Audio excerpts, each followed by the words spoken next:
On Monday, November the 23rd, 2020, I posted Anachronism 3080 called Getting Into Character. I used to watch Mission Impossible when I was on television. Still running new episodes. So I'm old. I watched it mostly for Mr. Spock.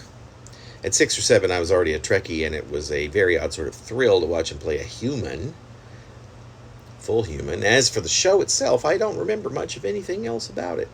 I could never muster whatever it took to understand the plot line of any episode. It was too convoluted for me at the time. It was always so quiet, as if nothing ever happened.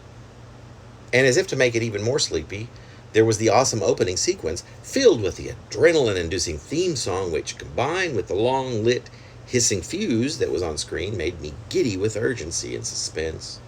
I would be on my feet, right in front of the TV set, dancing in 5/4 time until the song was over, and then, after the first set of commercials, that sizzle fizzled, and I could never catch hold of anything that was happening thanks to a plot that would seem to crawl at a snail's pace and which would be filled with numerous long periods of just plain silence.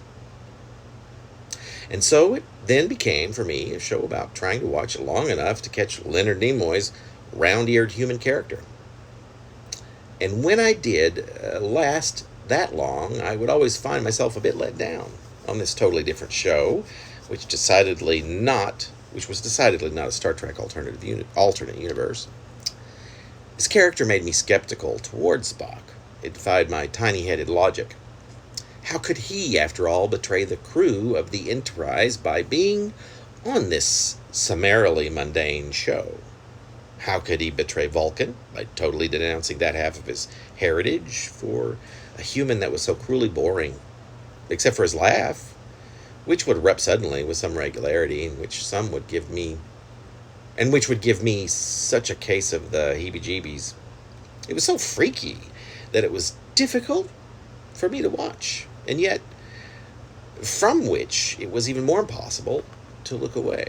But to this day, whenever I hear the theme song, it gets me there fast and focused. And I love the Tom Cruise vehicle franchise now. To be perfectly honest, he started those around the same time I kind of started to become a big aficionado of big blockbuster rock'em sock'em movies after being an art film person for so long. Still like art films. It's not the thing, but I do like to be blasted when the writing is good and when the action is good and when the acting is good. And so those movies do that, fulfill that for me. Furthermore,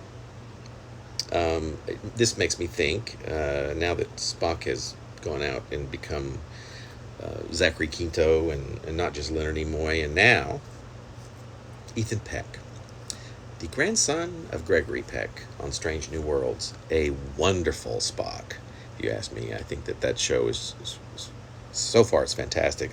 We're mid-season, second season, and it's just sheer entertainment, just wonderful nostalgic entertainment as far as I'm concerned. And he is a wonderful Spock, and I didn't realize until about, I think, the beginning, well after the first season I watched the entire first season before I knew that he was Gregory Peck's grandson. But it makes sense. There is a resemblance. Anyway, thank you so much.